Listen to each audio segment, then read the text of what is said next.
Didn't go to sleep, huh?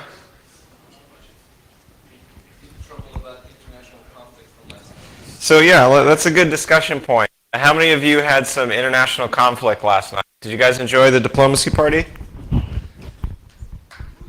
That's fine. That's fine. That's about as many as I expected. The two team captains that are awake? Yeah. You wanted it faster? 10 minutes was too slow? Wow. Okay. So I've heard whispers that there might be an impromptu diplomacy game in the CTF village. So if you did not get enough diplomacy and backstabbing and betrayal last night, we'll see what we can do later on. As far as today, we have a full lineup of talks and presentations in this room. All the villages are still open, so hardware hacking, lockpicking, and CTFs are all running. In the CTF village, we have deobfuscation and the official Capture the Flag contest.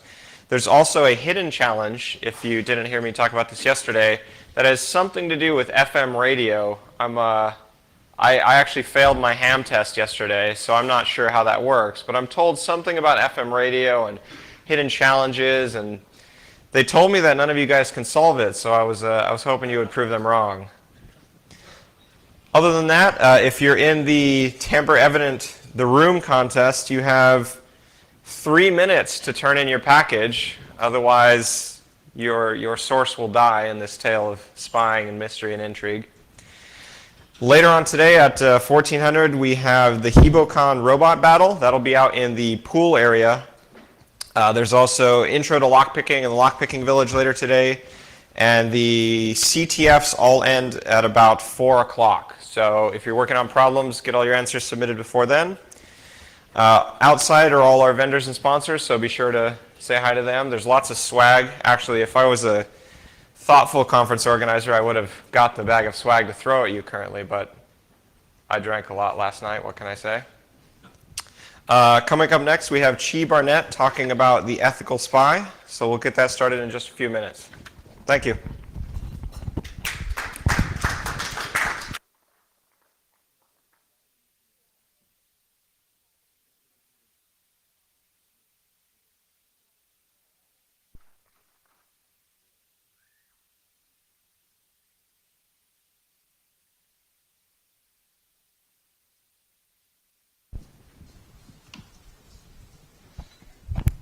Can you hear me now? Good. Okay, so I'm Chi. I am a data scientist. Hi, Freck. Hi. Hey. Hello, Mom. I understand that everybody's hungover. Luckily, I think this might be a short talk because I somehow had it in my head that these were half-hour talks today.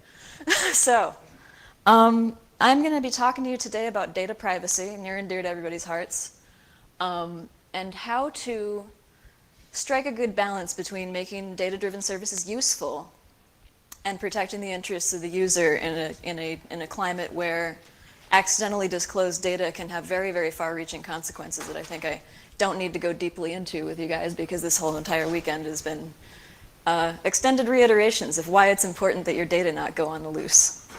I'm going to talk to you about how to ensure that as we're building out data-driven services, we don't compromise the user's personal interests for the goals of delivering a good product. So data-driven services, there are a lot of them out there, and more things are data-driven every day because that's in a climate where there's a huge amount of information to filter through. Offloading as much of that as you can into services is a really good idea. Recommendation and discovery engines are the first one that everybody thinks of. In order to combat information overload, you need to know a little bit about what you need to filter off the stream, and that's a very different set of filters for everybody. So recommendation engines, discovery engines, Tinder, sponsors, used to work there, does a lot of that. And we need to know a lot about you in order to deliver reasonable recommendations. We need to know what you're after. We need to know who we've swiped yes and no on before. So that we can kind of deliver things that might be relevant to you.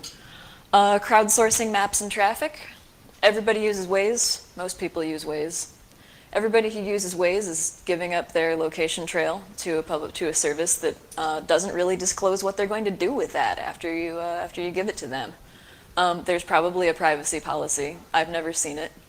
Raise your hand if you've seen Waze's privacy policy. Anybody? Freck's like, ah. So that's a lot of information. If somebody knows where you are and who you are, they know how to get at you, and that's kind of one of the primary concerns here. The trouble is that if somebody knows your identity and your location, they can get away with a lot. Data-driven services are amazingly useful. The solution isn't to get rid of them. We want to continue sharing our information to make the things better, most of us. Raise your hand if you don't. Yeah? Silence? Everybody's too hungover to move? Science? But data privacy policies have a lot of issues. They exist. Where they exist, they're often hard to find. They're written in legalese.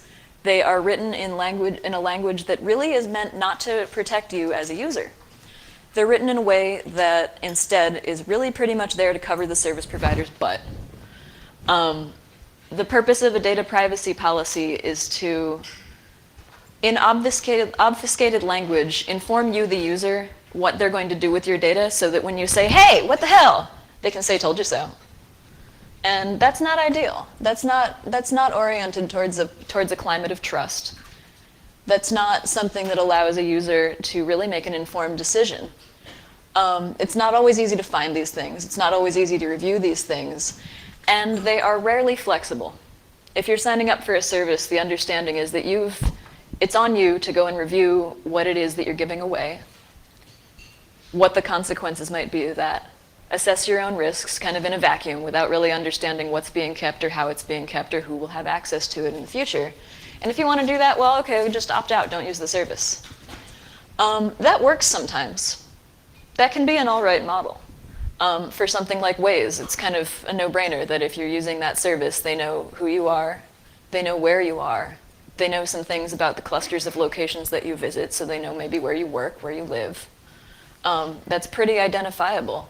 And the fact that they don't really disclose to you in a way that's easy to find and easy to understand what they're going to do with that should just make you assume that, okay, well, if you're going to use the service, you're just kind of giving away a lot of autonomy. That's not good. That's not what I think any of us really wants. There's got to be a better way. Consent is sexy. People are throwing that around a lot lately. It's also really, really complicated. How do you consent? How do you, as a service provider, assess what it is you need to ask permission for? How do you deliver that to a user in a way that makes sense, that's comprehensible, and that can really allow a user to genuinely say, yes, okay, I understand what I'm taking in, what I'm giving you, I understand what the restrictions are on that, and I'm cool. An interesting model that I've decided to base the rest of this on is medical informed consent. Informed consent has a very narrow definition. It has the advantage of having been tried in a lot of courts. It's pretty well defined at this point. The reason why they've had to define it so well is because medical decision-making involves bodily autonomy. It involves risk to your life, your health, your abilities, you know. It requires a robust model of consent where when you are accepting a procedure that's going to be done to you, when you're accepting something that's going to put you at risk, you must be well informed as to what you're accepting. And you have to have a robust means to say, yes, I'm accepting this, I'm taking on these risks. Data can also get you killed. There are stories out for just about every dating site that exists of, you know, the person who accidentally went on a date with a serial killer. Sometimes it ends well, sometimes it doesn't. There are lots of people who don't want to be found by lots of other people for a variety of reasons. And if you are exposing your location, your Facebook ID, anything that comes with your Facebook identity, to a service, which may then sell your service in aggregate, but, you know, as a collection of points that's maybe anonymized, it can be discovered what your habits are. It can be discovered where you're going in the case of a location service. It can be discovered where you live in those cases. Right now, I'm working in home automation. We know a lot about people's at-home habits. If an attacker discovers this, it's trivial, even without access to the command interface, in which you can turn on somebody's lights or open their door. You know when they go to bed. You know when they get up. You know when they're usually out. If you have their location clusters, their habits at home, you know a whole lot about them, and you know enough to mount an actual legitimate physical attack that could pose a serious risk to life safety. So data can really get you killed. And so I believe that a medical informed consent model is actually a really, really good way to base discussions about this going forward. Now, what is that? Luckily, like I said, the lawyers have been all over this, and there have been identified 3 major components to consent that is informed. It's necessary that there be disclosure. The person consenting needs to understand what's being done. If I say, oh, hey, can I do this procedure on you? And you say, oh, yeah, sure. And you have no idea what actually that entails. Will there be anesthesia or not? Will there be surgery? You haven't necessarily consented unless you understand what it is you're consenting to. This seems fairly basic, but it actually, has been tried and retried and enshrined into law. How do you disclose these things? What is important to disclose? And how you make sure that someone has understood this. Next, it is necessary that you have the capacity to consent. If you are very young, you can't consent to things. Medically, the age is 13, I've been told, in the United States. Relatedly, probably, there's a law called COPPA, which is the Children's Online Privacy Protection Act, which is behind the existence of all those forms on websites that you sign up and you say, I am at least 13. 13 seems to be the generally accepted age for people at which somebody can accurately assess risk enough to make medical decisions for themselves in order to make privacy decisions for themselves. So that's the working definition that I've adopted. It's also necessary that you in general be able to exercise autonomy responsibly. If you've been declared incapacitated, you may not be able to consent.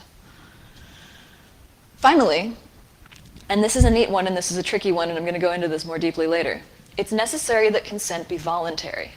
And what that means is that you cannot be coerced. Now, what's coercion?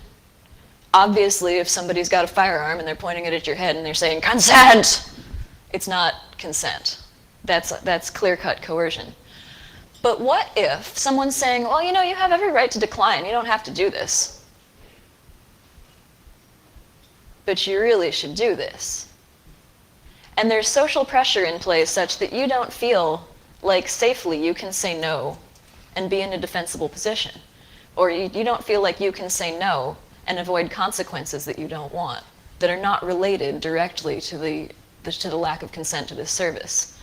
Is that consent? Legally, it's held that that is not. If you do not have and perceive the ability to say no, you cannot say yes. So these are the 3 components that I'd like to use as our working definition of what consent entails and how it can be assessed that someone has consented to have their information used by a service. And it's beginning to look a lot like standards. The purpose of this talk, and the reason why I'm, running around up here at 10 o'clock in the morning before everybody's over their hangovers, is that I would like to move towards a common definition of what it means to collect data in a consenting fashion from users who are informed. So what if? What if we had a standard set of disclosures and a format for those disclosures that a user had to receive before they consented to share their data? What if those disclosures covered the entire life cycle of that data? What is being collected? What the planned uses are? How it'll be retained? How long it's retained? How it's secured? How it's destroyed? And what the responsibilities of the collecting party are in the event that it's exposed.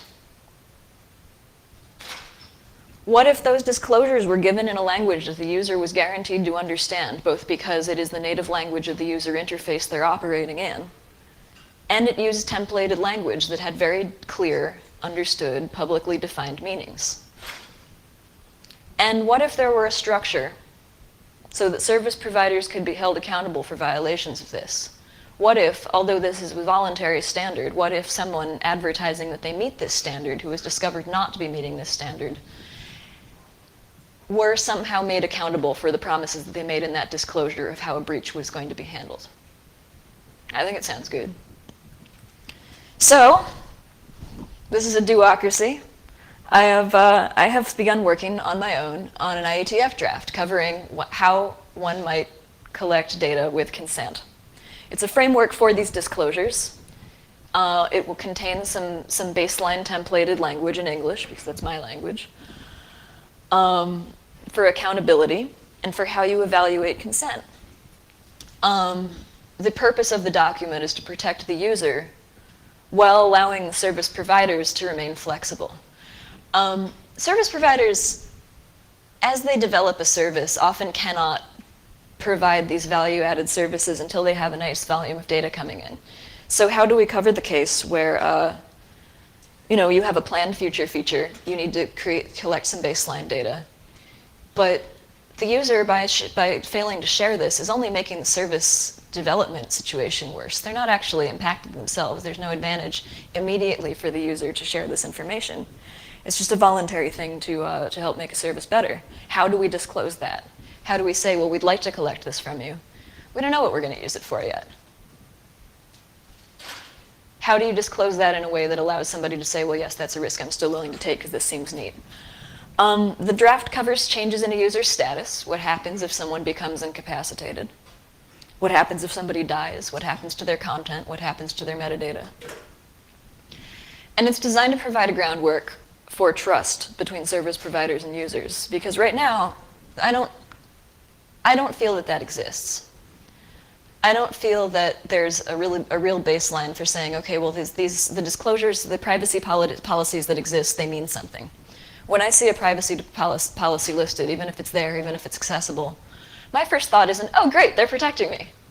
My first thought is, let me read this very, very carefully, because I know that this is to cover somebody else's butt, and I know that this is not designed for my protection. It would be great if we had a standard that people could voluntarily abide by that that allowed for a better model. So, like I said, I prepared a much shorter talk than I realized I should be preparing, but that's kind of good because I really want to open up the floor for you guys to contribute.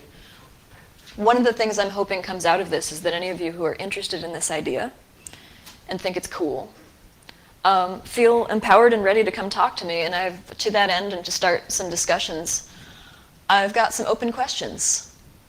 One of the things I'm interested in evaluating is how you define capacity. Is 13 a reasonable age?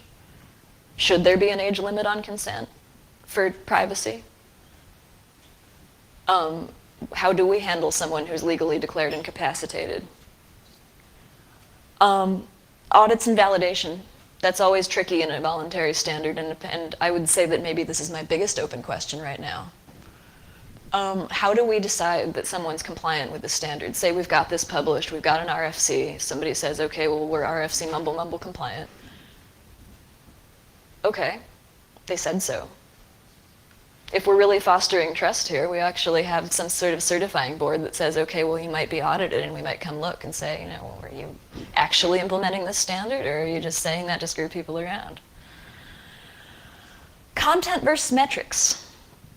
I'm going to go through in a minute. I'm actually going to throw unfortunately, the conversion site that, there's a tool that allows you to develop IETF drafts in XML and then convert them to the standard RFC format. And I was like, oh, great, shiny, I'll just write it in XML and I'm going to convert it and show the converted version.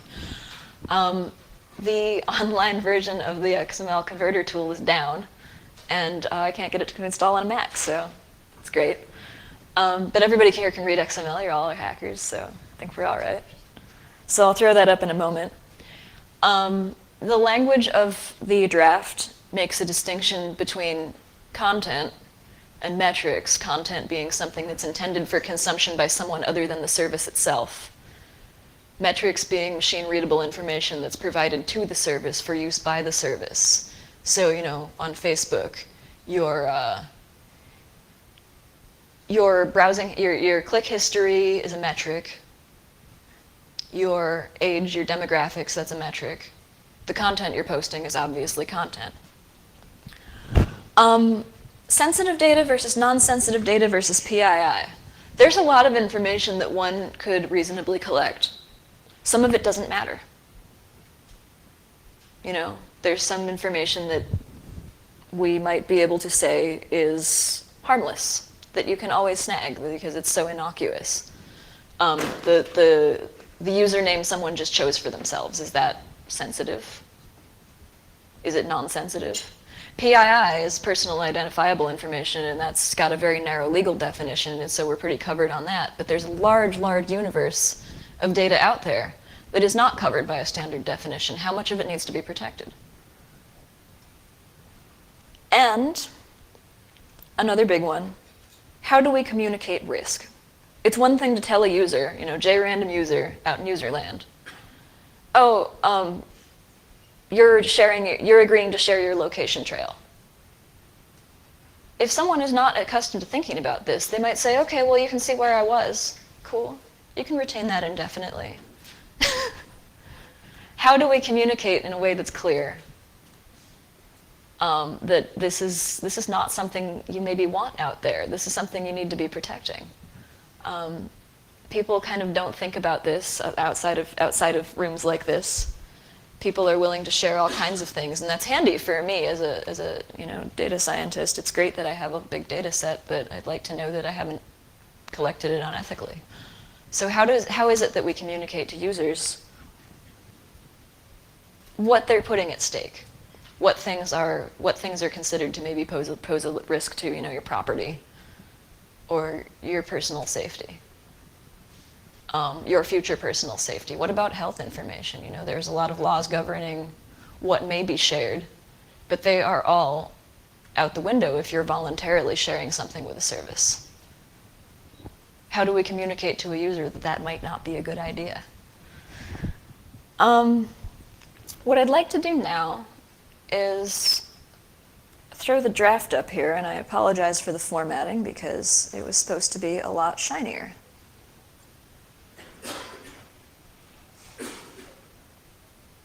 That's front matter. We've largely gone over this. Introductions are not interesting. We can start with the definition of disclosure.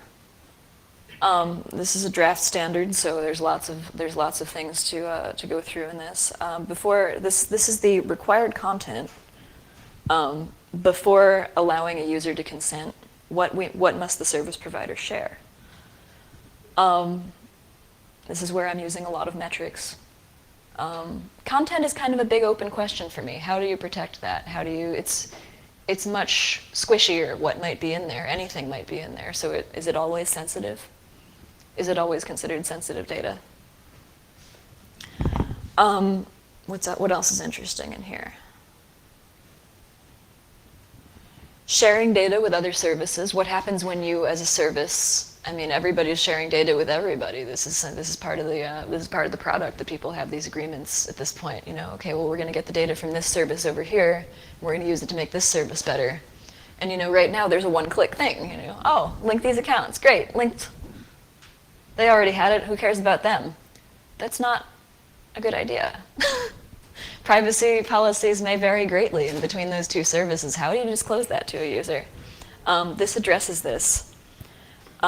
Sharing must be disclosed under this model, and any disclosure of service sharing needs to include all of the same information that the original disclosure included, including the retention period, the security model, the destruction plan, the breach response, and a destination at the sharing service, at the shared to service rather, where a user can go to get a full listing of the privacy policy.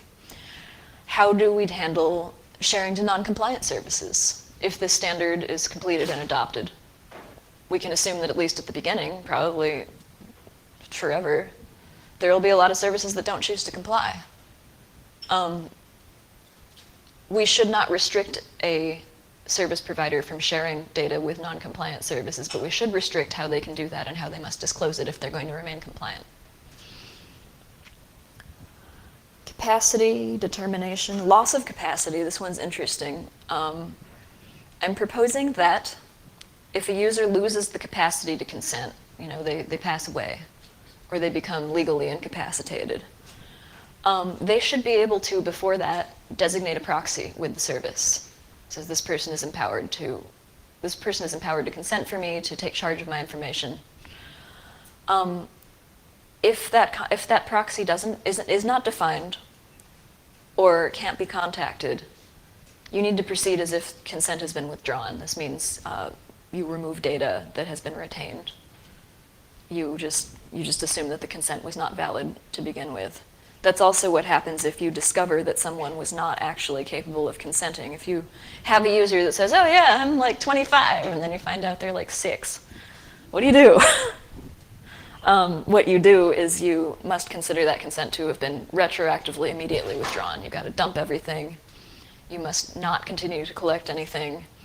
And unless there's a reasonable expectation that the user would be exposed to harm, their proxy should be notified that data was collected without authorization, and so that you can proceed in the manner defined by the disclosure for breach of agreement. Here's another interesting section that I haven't gone over at all. What is coercive?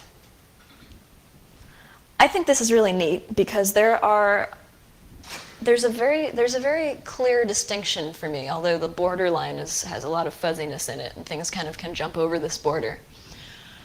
Some services I can just opt out of. I don't have to be on Tinder. I don't have to use Lyft. I can decide, oh, I don't like that they're collecting this information about me. I don't have to use Wink. And I can say, I don't want the internet to know that much about me. I'm just not going to use it. And so when I'm consenting to things that I cannot use this service without, it's very easy for me to say, okay, well, I'm opting in, and if I don't want to use the service, that's an easy opt-out for me. There are situations and there are kinds of company for which this is not true, and we need to handle these effectively. I'm drawing a distinction here in this document between a company that should be considered a utility and a company that is not a utility. And a company is a utility if someone cannot just withdraw their use of the service and their use of the service without being exposed to very negative repercussions. The electric company. It's not trivial for me to just say, well, I'm not going to use DWP anymore. I don't like that they're collecting my meter data. I don't like that they know how many people are in my house because of how many utilities I'm using. I'm just not going to use them. That's not possible to do. And so what I'm proposing is that if a company reaches the pervasiveness and the life necessity of being considered a utility, there is a much smaller set of permissions that they can make mandatory. By much smaller, I mean that pretty much the only thing I think is really necessary is a billing address for services that are billable. If you are complicated enough and embedded enough in the culture that there are major negative repercussions for you not using a service, you can't really consider any collected information to have been given non-coercively. And so at that point, you need to have an opt-out for everything. So what I'm proposing is that the one possible exception that someone may propose for this is something necessary for billing. And that should never be mandatorily electronic. It should never be mandatory that you place your financial data with any service unless you can reasonably just not use the service. So I'm talking about mandatory versus optional. And I've got a very clean definition of this, so I'm just going to run through this really quickly. A metric is deemed mandatory for use if service provider cannot deliver on its core functionality, or can't collect agreed upon payment for services without collecting the metric according to the disclosure terms. An example would be collection of location pings by something like Waze. It's not really going to work for you if they're not at least collecting that information and retaining it for long enough to give you reasonable routing and to build a traffic map that makes sense. So that's mandatory for use of that service. For Lyft, they need to know where you are because they need to know you got in the car. They need to know where to send the car to. They need to know you got out. They need to know how to bill you. What about the case where Lyft becomes a utility? Imagine a future where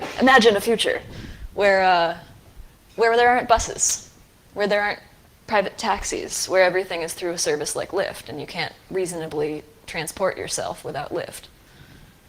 What happens then? At that point, they need to be able to provide an opt-out that says, well, don't collect my location. You may not retain this. This may be used only locally on my driver's device and may not collect my own personal information. You need to have that opt-out. A mandatory metric, given that Lyft is not a utility yet, does not have to provide an opt-out. A user has given consent if they're using the service. They're still subject to the disclosure and capacity, but they aren't considered to be coercive. These metrics can't be considered mandatory in the case of utility, except for a billing address for billed services, which can be superseded by electronic payment if a user chooses to do that. If I've already given my credit card information, they don't need to have my address because they don't need that for billing. But if they have no other way of billing me, they can't make a billing address mandatory, and that's the one thing I think is hard to get around. A metric is optional if a provider can deliver core functionality to the user without collecting it, even if it's necessary for the delivery of some value-added services. Now, this gives a service provider a fair bit of wiggle room. What's core? That's really a determination to be made by the service provider. What's a good one? Oh, is Tinder still Tinder if it's not giving you location-aware information? Probably not. Is Tinder still Tinder if it's not filtering on your demographics? Sure, probably. So this leaves a lot up to the service provider to determine what's mandatory, which is why I've placed this restriction on utility companies. Because in that case, they could just define lots of things as mandatory, and then you'd be over a barrel, just like we already are. So an example of a value-added service that provides additional utility but isn't core functionality is long-term retention of past searches, long-term retention of location pings, to determine where as a user you like to go. Where's home? Where's your office? It's possible to use Waze. It should be possible to use Waze without exposing to them that information. At that point, you need to allow a user to stop collecting it. But in order for this to be consenting, you need to disclose it well. And part of the disclosure in this case is what happens if I opt out? Which services will degrade? Part of the boilerplate languages that I'm proposing covers how you tell a user what's going to suck if they say no to something, what they're going to lose.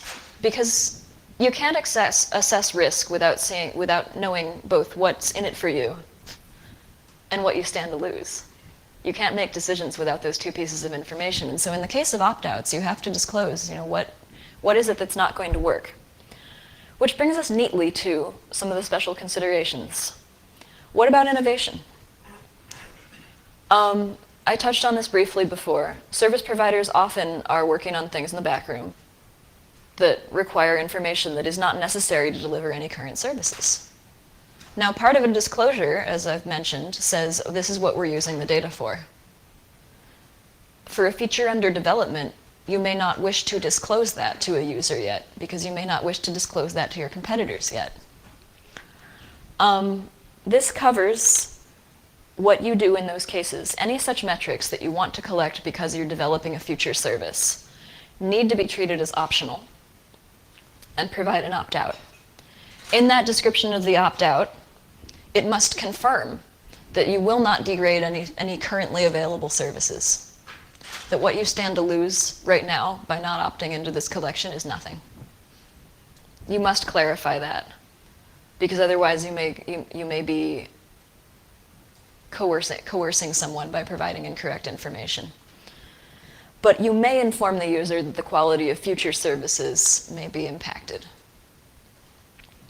Otherwise, nobody would do it. Alarm fatigue. This is something that happens. You see this term in aviation. You need to design dashboards carefully so that there aren't constant red lights blinking, because then when the important red lights are blinking, you don't notice. Users that are confronted with a license agreement that's huge, as this sounds like it might be, might feel pressured to just say, oh, well, hell, I'm not going to read all this. Just say yes. That's not consent. That's not informed. You've bypassed the disclosure by baffling them with bullshit. This is not to be allowed. And part of this standard needs to define not only what must be disclosed, but how much of it should be disclosed. You know, how much you should bombard the user with this information. Also, frequent updates to the collection disclosures in case where you're actively developing services, and every week you're getting a little ping that says, do you want to disclose this information? Read a bunch more disclosures. People are going to stop reading that. Either they're going to leave the service, which, you know, good for them, but probably not good for you. Or they're going to stop reading it and stop actually giving real consent that's meaningful. One of the ways I propose to combat this is that a service may choose to treat opt-outs as opt-ins instead. A service may choose to just give a minimal set of permissions for minimal core functionality at the outset, at inception when they're bringing a user on. But if they do this, they must consider the user to have opted out from the beginning of all optional services, metric collections. But that user must receive a disclosure still of what they're losing. Because if you have everything turned off by default, your users don't know what you've got. And they can't make an informed decision. Opting out should, by default, be considered to be retroactive. If you were just spacing out and you said yes to everything, and then you went through the privacy policy later and went, whoa, wait, what? I said what? You should be able to say, you know, the default assumption when you withdraw consent for a particular metric collection is that you need to drop all that going backwards, that the user has not consented for any use of this metric anymore. It is optional for a service provider to allow someone to waive that requirement. It is not optional to provide the retroactive opt-out, but it is optional to allow the user to retain what's already been collected. You may allow a user to do this. In the case that they do that, the retention period from the original disclosure continues to apply. I think I'm ready for questions. We've been over a bunch of this. Who's got something? You. Recently in the Radio Shack and its data being sold or considered an asset for sale, do you have language in regards to how transference of these rights occur through acquisition, sales, or other methods? I do not yet.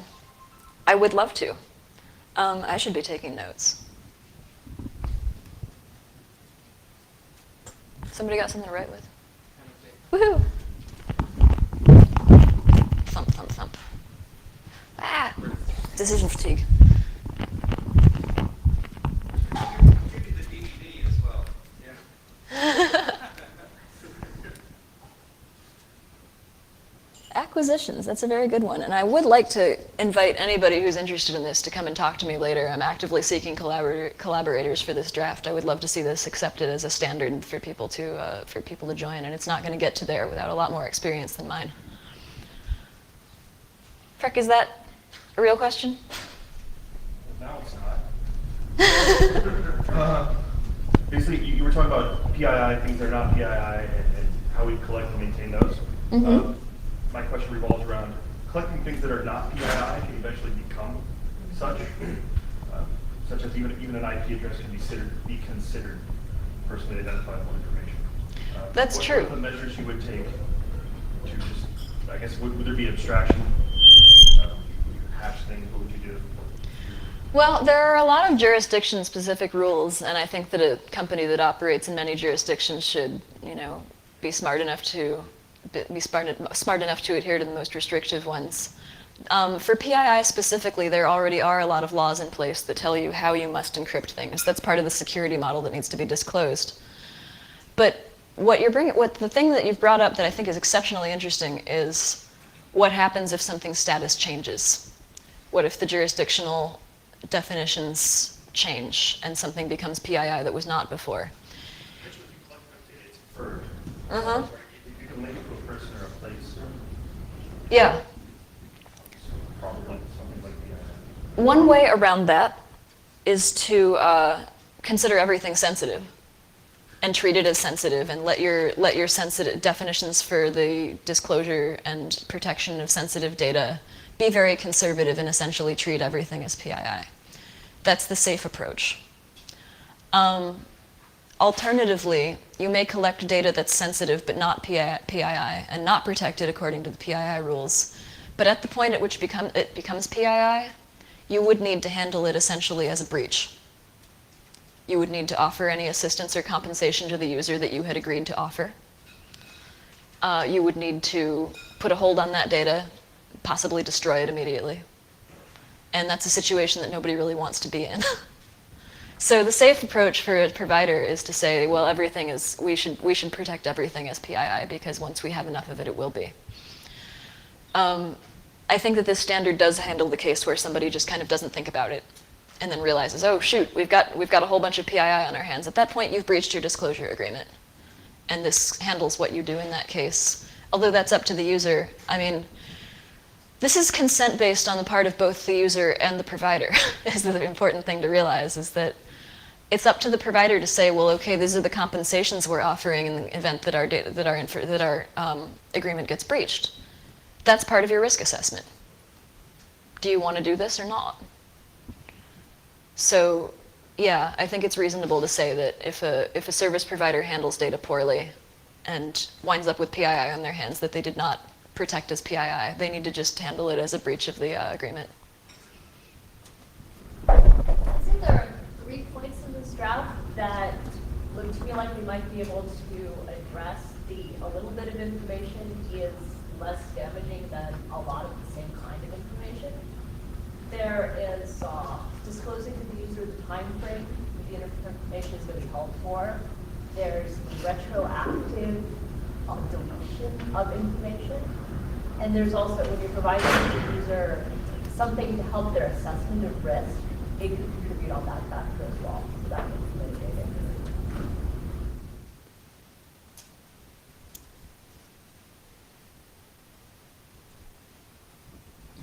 Who else? Questions, queries? You again. You again. Another question would be, what type of protection is there on my data held by a third party from the government or law enforcement saying, hey, Waze, how many people showed up at this hotel at 10 a.m. Saturday and Sunday on this weekend? So we can assess how many people go to LayerOne. That needs to be part of the disclosure. Anything that exists and is retained can be assumed to be vulnerable to government subpoena. And that needs to be part of the language on disclosures. I would like to see that included in the templates, in the templated language that's used to disclose this. Because basically the only thing that makes you safe from the government saying, hey, so about that, you know some things. The only thing that really protects you from that is not retaining. Or one-way encryption, and then you still probably have to hand over your hashes. It just might not do anybody any good. So that definitely does need to be legitimately addressed, because that's certainly part of risk assessment. That's something that any user needs to be told and reminded of anytime that this is a choice that they're making. If you're allowing us to retain something indefinitely, that means that anytime the government wants to know about that thing about you, they can get whatever we've got. Security models mitigate that. If I'm one-way hashing all my content with a reasonable algorithm, then retrieval would be difficult. And I might decide that's an acceptable risk, but I need to decide that's an acceptable risk. You. Was your goal with this to only protect individuals? I can see this being applied. I mean, I think there are cases where this would have applications where companies do things saying that their employees' data, which they might not want to do later on. Interesting. As a voluntary standard, this could apply to anyone, I suppose. At this stage of things, I'm not trying to enshrine this into law or anything. That doesn't seem very voluntary to me at all. But I can definitely see other applications for this in terms of disclosures of retained data. Certainly a company could adopt this standard when dealing with employee information internally. Companies could adopt it when dealing with information they've received from other companies. And in that case, the user is presumed to be the company, the entity acting as the company. Who consents in that case? How do you assess capacity? That's, I think, an open question. And I'm going to write it down because it's an open question.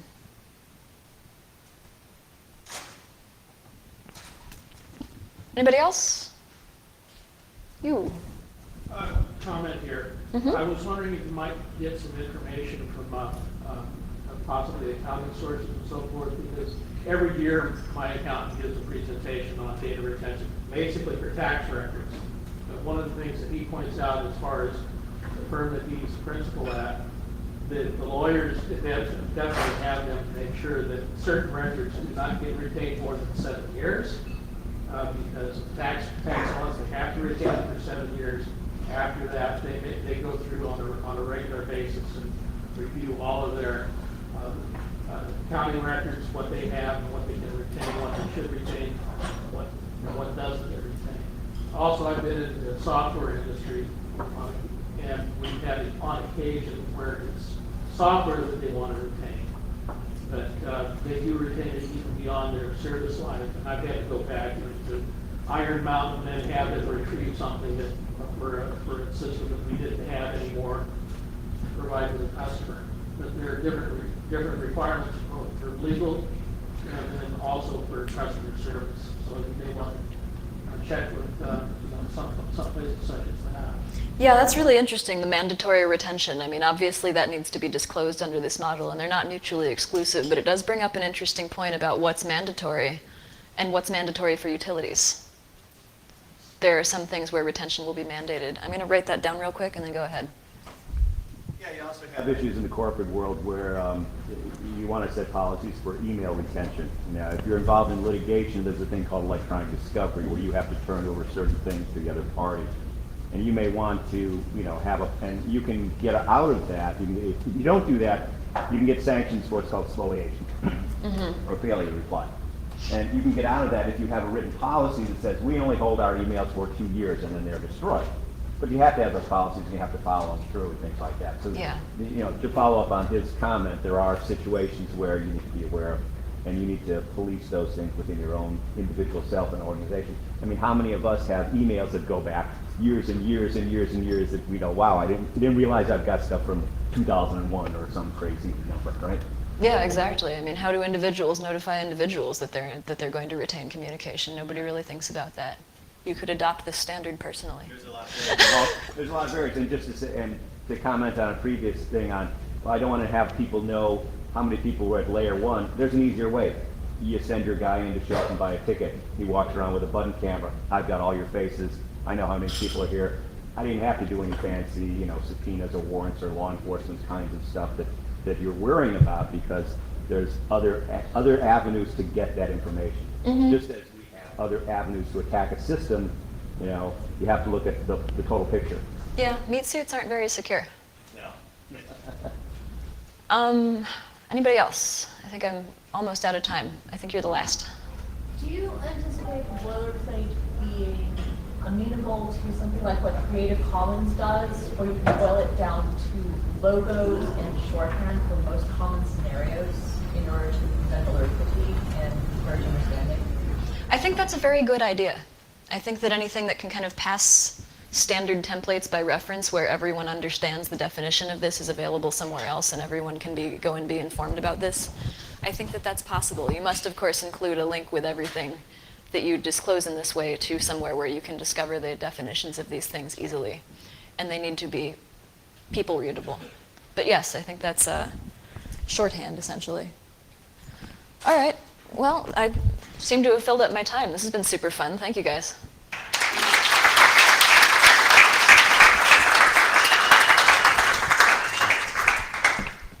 Claire, are you in the room? Oh, boy. I'll be back. These talks on video, Media Archives is selling them out in the hall for $10 each. Is that correct? $5 each. You see that? Discounts like crazy. $5 per talk or $40 for the whole weekend. So if you're interested in any talks you missed or you just want a copy of a good talk, like they all are, I'm sure. Not this one, though, he says. They will be available out in the hallway later this afternoon.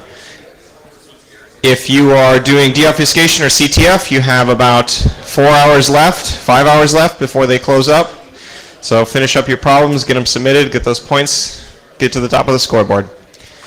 The mystery challenge is still running. Again, I'm told it has something to do with FM radio. You guys would probably know more about that than I, so please win that contest for me.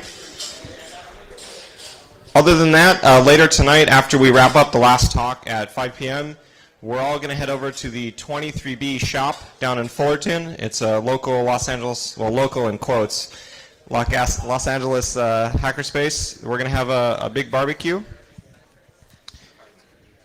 The next speaker is actually from 23B, so he can give you the address and all these things. You guys have the internet. I usually say it's like a contest. If you can figure out how to get there, then you're welcome to join us at the after party. If you're from out of town and you're looking for some ride shares, I think around 5 p.m. we'll try and figure that out. So if you're willing to give a ride or you're looking for a ride, meet in the lobby area or the pool area and shout at people. Otherwise, our next talk is going to get started in a few minutes. And have a wonderful day.